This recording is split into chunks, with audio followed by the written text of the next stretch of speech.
जय हिंद दोस्तों। पिछले वीडियो में हमने एक्सरसाइज 10.1 आपको कंप्लीट कराया था वेक्टर अलजेब्रा का। तो आज के इस वीडियो में हम कुछ कांसेप्ट जानेंगे, क्योंकि बिना कांसेप्ट के जो अगला एक्सरसाइज है 10.2 वो हम नहीं कर सकते हैं। ठीक है, तो आज के इस वीडियो में हम लोग सबसे पहले कुछ कांसेप्ट के बारे में जान लेते हैं। और कांसेप्ट आज आपको क्या सिखाने वाले हैं, तो वेक्टर एडिशन यानी सदिश का योग बताने वाले हैं। अब देखिए वेक्टर एडिशन होता क्या है, तो ये जो वेक्टर एडिशन है यानी सदिशों का योग, ये 3 नियम पर आधारित है। यानी 3 नियम के द्वारा हम इस सदिश के योग को समझ पाते हैं। ठीक है, जिनमें से पहला नियम है योग का त्रिभुज नियम, दूसरा नियम होता है योग का समांतर चतुर्भुज नियम, और तीसरा नियम होता है योग का बहुभुज नियम। तो सबसे पहले हम लोग ये समझते हैं कि योग का त्रिभुज नियम क्या होता है। ठीक है, तो योग के त्रिभुज नियम को मैंने यहाँ पे एक भाषा के रूप में डिफाइंड किया है। ठीक है, लेकिन अब भाषा पे मत जाइए, आपको एक फिगर के द्वारा आसान भाषा में आपको समझाते हैं, ध्यान से समझिएगा।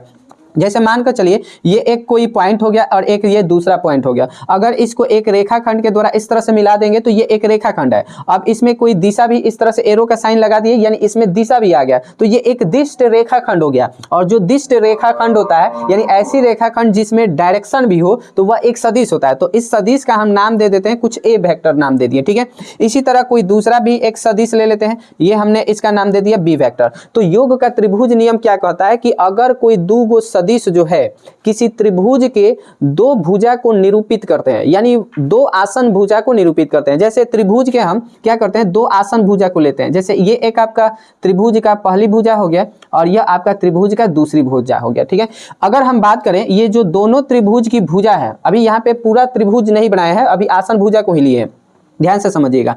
ये जो आपका भुजा है और ये जो भुजा है, ये दोनों एक दूसरे से जुड़े हुए हैं, तो इसको हम लोग बोलते हैं आसन भुजा बोलते हैं। ठीक है, इसको हम बोलेंगे आसन भुजा। अब ध्यान से समझिएगा, योग का त्रिभुज नियम कहता है कि अगर कोई दो गो सदिश जो है, कोई दो गो सदिश जो है किसी त्रिभुज के दो आसन भुजा के रूप में ली गई हो, ठीक है, और दो आसन भुजा के रूप में ली गई हो और दोनों एक ही क्रम में हो, इसका मतलब क्या है?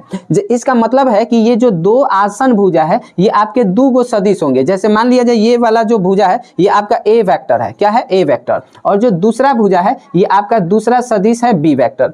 अब सदिश है तो इसमें डायरेक्शन भी होगा, तो मान कर चलते हैं ये जो पहला सदिश है इसका डायरेक्शन ऐसे है और दूसरा सदिश का डायरेक्शन नीचे की तरफ है।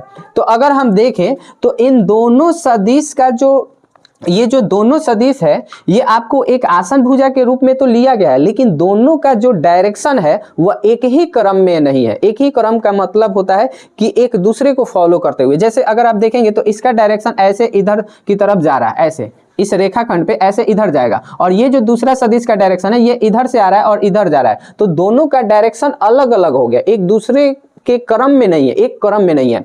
तो हम क्या करते हैं, ये जो दूसरा सदिश है इसके डायरेक्शन को हम ऐसे दे देते हैं। तो अब आप देखेंगे तो इन दोनों सदिश का जो डायरेक्शन है वह एक ही क्रम में हो रहा है। ठीक है, यानी एक दूसरे को फॉलो करते हुए। ठीक है, ये इधर से जा रहा है पीछे इसके और ये आगे आगे जा रहा है, तो ये एक क्रम में हो गया। ठीक है, तो यहां से नियम यह कहता है योग का त्रिभुज नियम कि जो इन आसन सदिश को, यानी त्रिभुज के जो दो आसन भुजा के रूप में जो दो सदिश लिए गए हैं, तो इनको अगर हम एक दूसरे से क्या करते हैं, मिलाते हैं, तो ये जो त्रिभुज बन रहा है इस त्रिभुज की ये जो तीसरी भुजा होगी यह क्या होगा, तो इन दोनों सदिश के योग के बराबर होता है। यानी ये हो जाएगा ए वेक्टर प्लस बी वेक्टर। अगर इस त्रिभुज का नाम दे दे ए बी और सी, तो यहां से हम कह सकते हैं, ध्यान से समझिएगा, कि ये जो AC वेक्टर है, AC वेक्टर जो होगा आपका क्या होगा, ये AB वेक्टर और प्लस ये आपका BC वेक्टर कि योगफल के क्या होगा, बराबर, यानी ए वेक्टर प्लस बी वेक्टर के क्या होगा, बराबर होगा। तो यही होता है आपका योग का त्रिभुज नियम। अब कई सारे बच्चे के मन में डाउट होगा कि ये भाई कैसे हो गया, तो आपको इसके लिए एक एग्जाम्पल से समझाते हैं, ध्यान से समझिएगा। जैसे आप लोग पढ़े होंगे, एक पाइथागोरस प्रमेय पढ़े होंगे, पाइथागोरस आप लोग प्रमेय पढ़े होंगे। ठीक है, पाइथागोरस प्रमेय क्या कहता है, आइए आपको समझाते हैं। देखिए यह थ्योरम ये कहता है कि अगर कोई त्रिभुज है और उस त्रिभुज के दो आसन भुजाओं के बीच का कोण, जैसे ये दो त्रिभुज के दो आसन भुजा हमने लिए हैं, आसन भुजा का मतलब जिनमें कोई उभयनिष्ठ बिंदु होता है, तो अगर दो आसन भुजा के बीच में जो बनता है कोण, वह अगर कोण 90 डिग्री का होगा, वह कोण कितने का होगा 90 डिग्री, तो उन दो आसन भुजा को मिलाने वाली जो तीसरी भुजा होती है वह आपका क्या होता है कर्ण होता है। और जो कर्ण होता है वह आपका क्या होता है, तो कर्ण जो होता है अंडर रूट लंब का स्क्वायर और जो आधार के स्क्वायर के बराबर होता है। ठीक है, यानी ये जो भुजा होता है ये लंब और ये आपका आधार और ये क्या हो जाता है कर्ण। तो ये जो कर्ण है ये लंब के स्क्वायर और जो आधार के ये स्क्वायर के वर्गमूल के क्या होता है बराबर होता है। तो ये पाइथागोरस नियम है।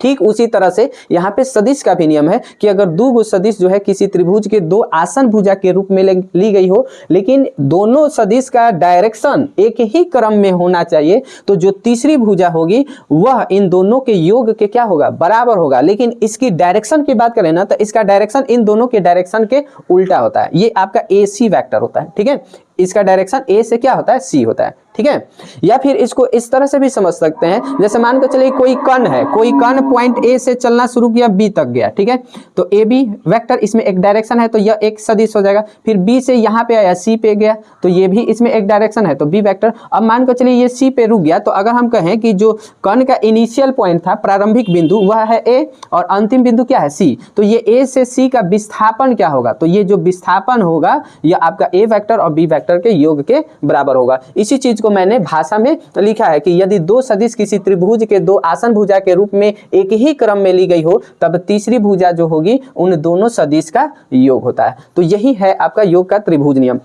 अब देखा जाए इसमें क्या याद रखने वाला है चीज वो ध्यान से समझिएगा। इसको यहाँ पे आपको समझाते हैं। जैसे देखिए ये तो आपका एक निकल कर आ गया। ठीक है, अब देखा जाए यहाँ से ये जो हमने AC वेक्टर बराबर निकाले हैं AB वेक्टर और प्लस BC वेक्टर। अब ध्यान से समझिएगा, अगर हम क्या कर दें ध्यान से समझिएगा, ये AC vector AB vector plus BC vector के बराबर है।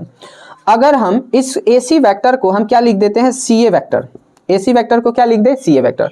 तो आप लोग जानते होंगे कि जब भी किसी सदिश का जो टर्मिनल पॉइंट था उसको इनिशियल बना दे, इनिशियल को टर्मिनल यानी चेंज कर दे डायरेक्शन, जैसे AC वेक्टर कहने का मतलब इसका डायरेक्शन A से C की तरफ होगा। ठीक है, और यही कह दे CA वेक्टर तो CA का मतलब C से A की तरफ होगा। तो जब AC वेक्टर का नाम चेंज करके CA वेक्टर करेंगे तो ये क्या हो जाता है निगेटिव होता है। AC वेक्टर का निगेटिव क्या हो जाता है CA वेक्टर। ठीक है, और बराबर में इधर AB वेक्टर है तो AB वेक्टर और प्लस BC वेक्टर है तो BC वेक्टर। अब माइनस CA वेक्टर को इधर कर दे तो इधर आपका क्या हो जाएगा 0, तो इधर AB vector plus BC vector और ये माइनस में है तो इधर चल जाएगा प्लस में CA वेक्टर। तो यहां से एक और नियम निकल कर आ गया कि यहां अगर आप देखेंगे तो AB vector plus BC vector plus CA vector का योगफल कितना के बराबर है 0 के बराबर है। ठीक है, अब इस नियम को समझ लिया जाए, ये आपका काम का चीज है, इसको याद रखने वाला। अब ध्यान से समझिएगा ये नियम क्या कर रहा है, AB वेक्टर का मतलब A से B की तरफ, फिर BC तब B से C और फिर CA, तो CA का मतलब फिर C से A, यानी कोई कण है जो A से B गया फिर B से C गया फिर C से वापस A पे आ गया। तो जो कण था जहां से प्रारंभ किया वहीं पे आकर अगर रुक जाता है तो वहीं पे अगर रुक जाता है तो कुल विस्थापन की अगर बात करें, कुल परिणामी विस्थापन कितना होगा, तो भाई 0 होगा, क्योंकि जो कण था जहां से स्टार्ट किया वहीं पे रुक गया तो विस्थापन कितना होगा 0 होगा। ठीक है, विस्थापन का मतलब होता है दो पॉइंट के बीच की न्यूनतम दूरी को, न्यूनतम लंबाई को हम लोग क्या कहते हैं विस्थापन कहते हैं। तो चूंकि कण यहीं पे शुरू किया था ऐसे चक्कर लगाकर वो यहीं पे रुक गया तो इसके तो दोनों पॉइंट इनिशियल और टर्मिनल सेम ही है, तो इसका विस्थापन डिस्प्लेसमेंट क्या होगा जी 0 होगा। ठीक है, तो यही आपका नियम कहता है। अब इसको पहचानने का तरीका क्या है ध्यान से सुनिएगा। जैसे देखिए ये आपका AB वेक्टर, तो ये B आपका टर्मिनल है, टर्मिनल पॉइंट, और A आपका इनिशियल पॉइंट है। तो ये जो B टर्मिनल है अगला स्टेप में इनिशियल पॉइंट का काम कर रहा है, फिर इसमें जो C टर्मिनल है वह अगला में क्या कर रहा है इनिशियल का काम कर रहा है, और फाइनली लास्ट में अगर कहीं पे दिख जाए इस तरह से आगे बढ़ते जा रहा है। ठीक है, और लास्ट में अगर कहीं दिख जाए कि इसका इनिशियल पॉइंट और इस अंत में जो आपका टर्मिनल है वो अगर सेम हो जाए तो उसका योगफल क्या होता है 0। जैसे मान के चले इस तरह से कह दें कि AB vector plus BC vector plus CD vector plus DA vector कर दिए तो इसका योगफल कितना होगा। तो आप देखेंगे ये जो टर्मिनल है इनिशियल का काम कर रहा है, यहाँ का टर्मिनल इनिशियल, यहाँ का टर्मिनल इनिशियल, यानी हर बार टर्मिनल इनिशियल का काम कर रहा है, और फाइनल लास्ट में हमको जहाँ पे खत्म हो रहा है ये हमें चेक करना है कि शुरू वाला का जो इनिशियल पॉइंट है लास्ट में टर्मिनल है कि नहीं। तो A और A दिख रहा है तो इसका योगफल कितना होगा 0 के बराबर होगा, बात खत्म। तो ये आपको काम का चीज है, ये हमें याद रखना है। तो उम्मीद है कि आपको समझ में आया होगा कि योग का त्रिभुज नियम क्या कहता है। ठीक है, अब देखा जाए इसी में थोड़ा सा और भी एक कंसेप्ट आपको बता देते हैं। जैसे मान के चले इसका फिगर हम ये जो हमने सदिश लिया इसका फिगर यहाँ पे हम बना रहे हैं। ठीक है, ध्यान से देखेंगे ये आपका ए वेक्टर था, ये हमारा बी वेक्टर था, ठीक है, और इसका डायरेक्शन ऐसे है, और ये जो तीसरी भुजा आ गई ये ए बी और सी था, ठीक है। ये जो ए सी वेक्टर होगा ये ए वेक्टर प्लस बी वेक्टर के योग के बराबर होगा, ठीक है। अब ध्यान से समझा जाए, ये ए वेक्टर को हम ऐसे ही रहने देते हैं। ये जो बी वेक्टर है इसका डायरेक्शन कहाँ किधर है, बी से सी की तरफ है।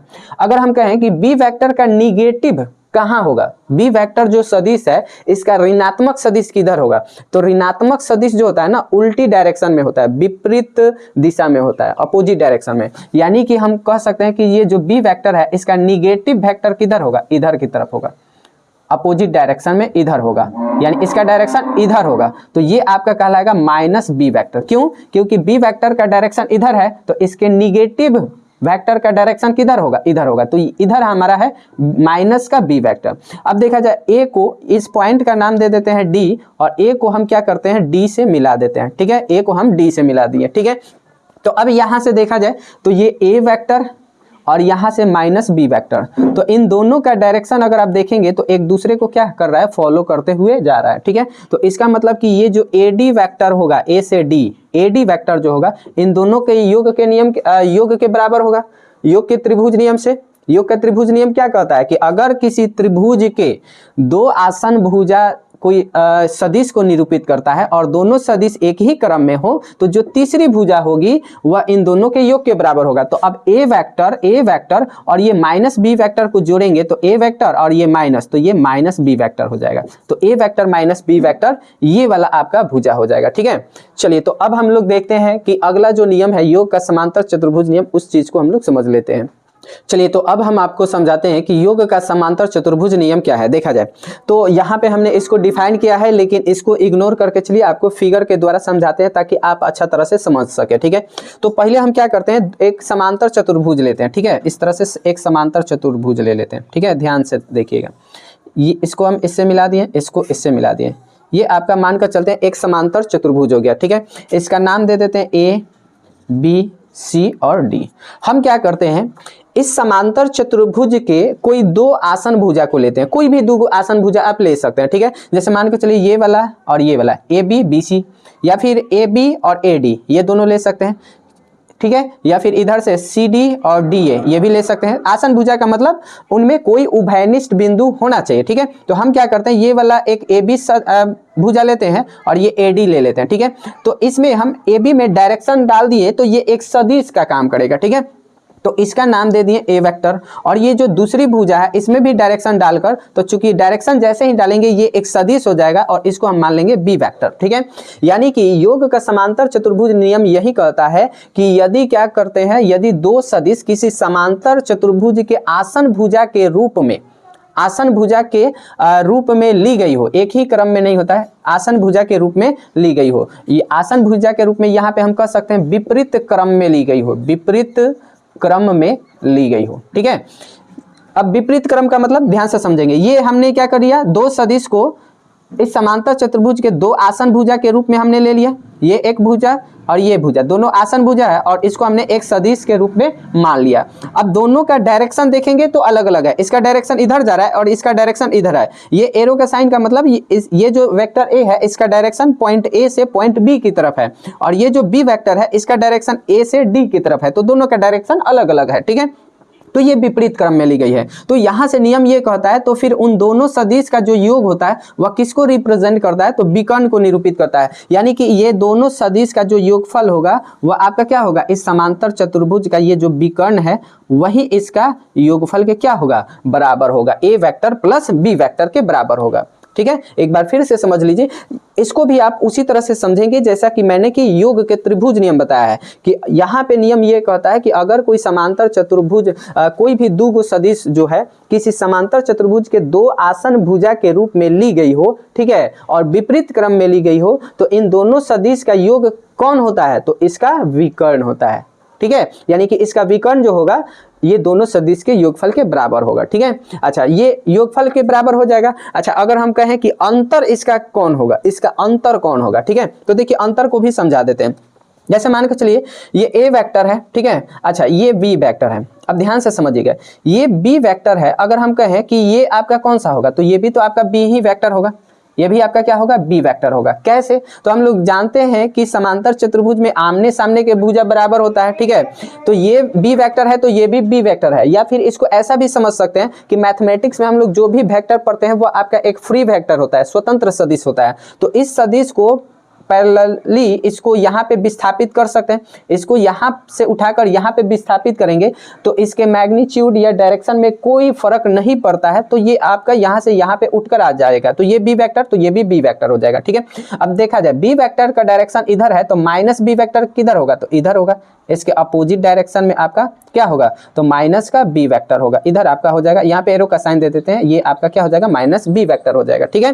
ध्यान से समझेंगे। तो अब यहाँ से अगर हम कहें, ठीक है, तो एक काम करते हैं, यहाँ से अगर हम कहें कि ये ए वेक्टर है, ठीक है, ये ए वेक्टर है, तो आपका ये भी आपका क्या होगा, इधर भी ए ही वेक्टर होगा, ठीक है। या इसको हम इस तरह से मिला देते हैं, ठीक है।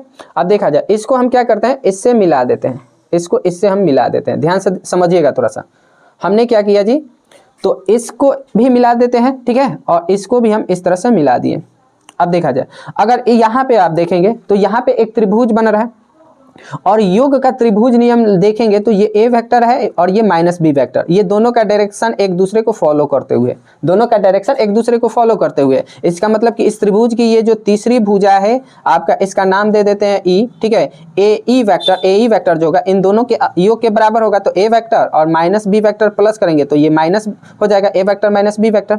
अब देखा जाए ये वाला और ये वाला क्या एक दूसरे के आमने सामने दिख रहा है, यानी आप अगर देखेंगे तो ये आपका जो ए डी बी ई जो आकृति दिख रहा है, यह भी एक समांतर चतुर्भुज बनता हुआ नजर आ रहा है। तो इसके सामने ये है तो ये भी एक दूसरे के क्या होगा, बराबर होगा, ठीक है ना। तो इसका यहाँ पे डायरेक्शन ए से ई की तरफ है, तो इधर डी से बी जो वेक्टर होगा, डी बी वेक्टर जो होगा वह क्या होगा, ए वेक्टर माइनस बी वेक्टर के बराबर होगा। यानी या फिर ऐसे भी समझ सकते हैं, फ्री वेक्टर है तो इसको उठाकर यहाँ पे रखेंगे तो दोनों का परिमाण और डायरेक्शन सेम होगा, ठीक है। तो ये ए वेक्टर माइनस बी वेक्टर के बराबर होगा। तो योग का समांतर चतुर्भुज नियम कहता है कि अगर दो सदिश जो है आपका क्या हो, एक आसन भुजा के रूप में ली गई हो समांतर चतुर्भुज के, और दोनों का डायरेक्शन अलग हो, तो जो विकर्ण होता है वह इनका योगफल के बराबर होता है और जो दूसरी विकर्ण होता है इनके अंतर के क्या होता है, बराबर होता है, ठीक है। अब यही है आपका योग का समांतर चतुर्भुज नियम, ठीक है। उम्मीद है कि आप लोग को समझ में आ गया होगा। अच्छा, थर्ड लॉ जो होता है, थर्ड नियम आपका क्या होता है, यहीं पे आपको समझा देते हैं, ठीक है। थर्ड लॉ होता है polygon law, polygon law of vector addition, polygon law of vector addition, यानी कि सदिश योग का बहुभुज नियम होता है, ठीक है। ये कोई खास इंपॉर्टेंट नहीं है। जैसे मान कर चलिए कोई बहुभुज लेते हैं, इस तरह से हम क्या कर लेते हैं, कोई बहुभुज हम ले लेते हैं, ठीक है। तो बहुभुज ले लेंगे, ठीक है। तो यहाँ पे मान कर चलिए ए वेक्टर, इसको मान लेते हैं, इस भुजा को बी वेक्टर, इसको हम क्या मान लेते हैं, सी वेक्टर, इसको हम मान लिए डी वेक्टर, ठीक है। इसको हम मान लेते हैं ई वेक्टर मान लेते हैं, ठीक है। तो ये जो अंत वाला होगा, ये जो अंत वाला होगा, अगर इसका डायरेक्शन ऐसे दे दें, इधर की तरफ डायरेक्शन देंगे तो ये आपका सभी के योग के बराबर होगा, ठीक है। और यही अगर इसका डायरेक्शन ऐसे दे दें तो यहाँ पे क्या हो जाएगा, चूंकि ये यहाँ से चलना शुरू किया है, ऐसे आगे बढ़ते जा रहा है, वापस फिर इसी पॉइंट पे आ जाए तो आपका तो पूरा विस्थापन क्या हो जाएगा, जीरो। तो यहाँ कहने का मतलब है कि अगर इसी पे आ जा रहा है तो आपका A vector plus B vector plus C vector plus D vector plus E vector और इसका नाम दे देते हैं प्लस एफ वेक्टर, इन सब का योगफल क्या हो जाएगा, जीरो हो जाएगा, ठीक है। बहुभुज नियम यही है बस, और कोई खास नहीं है, ठीक है। अगर इसका डायरेक्शन इधर दे दें तो ये सबके योग के क्या हो जाता है, बराबर हो जाता है। उम्मीद है कि आप लोग को समझ में आ रहा होगा। अगर इसका डायरेक्शन हम या इधर की तरफ दे दें, ठीक है, तो इन सबके योग के बराबर कौन होगा, ये वाला होगा, ठीक है। तो वेक्टर एडिशन के यही 3 नियम है। उम्मीद है आप सभी को समझ में आ गया होगा। तो मिलेंगे आपसे नेक्स्ट वीडियो में, तब तक के लिए जय हिंद।